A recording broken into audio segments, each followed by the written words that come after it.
के तपाईलाई टक्सार पिखुवा खोला हाइड्रो पावरको आइपिओ पर्यो त? आज जेठ 6 गते भने यो कम्पनीले आइपिओ बाँडफाँड गरिसकेको छ। यो कम्पनी आइपिओ रिजल्ट हेर्न भने तपाईले सजिलै सिडिएससी वेबसाइट ओपन गरेर अथवा यो कम्पनीको इस्यु म्यानेजर प्रभु क्यापिटल लिमिटेड वेबसाइटबाट यो कम्पनीको आइपिओ रिजल्ट हेर्न सक्नुहुनेछ। यदि तपाईलाई यो कम्पनीको आइपिओ परेको छ भने तपाईहरुलाई बधाई छ। यदि तपाईलाई यो कम्पनीको आइपिओ परेन भने चिन्ता नलिनुस्, किनभने हामी जेनरल पब्लिकको लागि भनेर कलङ्गा हाइड्रो पावर लिमिटेडले जेठ 8 गतेदेखि आइपिओ खुलाउने भएको छ। नमस्ते साथीभाइहरू, तपाईहरुलाई स्वागत छ हाम्रो च्यानल बुलबियर नेपालमा। आजको यस भिडियोमा रहेर कुरा गर्नेछौँ तक्सार पिखुवा खोला hydro power limited IPO demat अकाउन्टमा कहिले आउँछ अनि यो आइपिओबाट कतिसम्म नाफा कमाउन सकिन्छ भन्ने बारे जान्नेछौँ र पर्सि 8 गतेदेखि जेनरल पब्लिकको लागि भनेर खुल्ने कलङ्गा हाइड्रो पावर लिमिटेड आइपिओ बारे विश्लेषण गर्नेछौँ। त्यसर्थ भिडियोलाई लाइक गरेर च्यानललाई सब्स्क्राइब भने गर्न नबिर्सनु होला। यो कम्पनीले भने वैदेशिक रोजगारीमा रहेको नेपालीलाई आइपिओ बाँडफाँड गरेर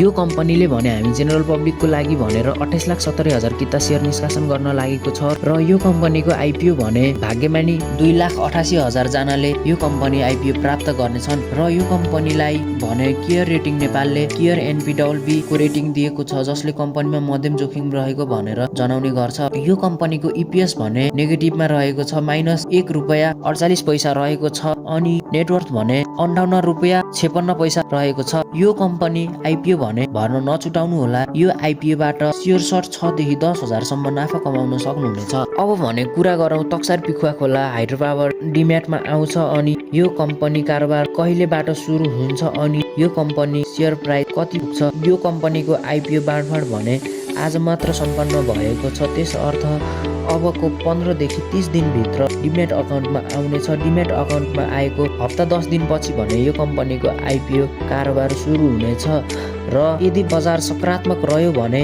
यो कम्पनी आइपिओ हात पार्न सफल हुनुभएको लगानीकर्ताले सजिलै 6 देखि 10,000 सम्म यो कम्पनीको आइपिओबाट नाफा कमाउन सक्नुहुनेछ। यस्तै सेयर सम्बन्धी जानकारीका लागि हाम्रो यो च्यानललाई सब्स्क्राइब भने गर्न नबिर्सनु होला।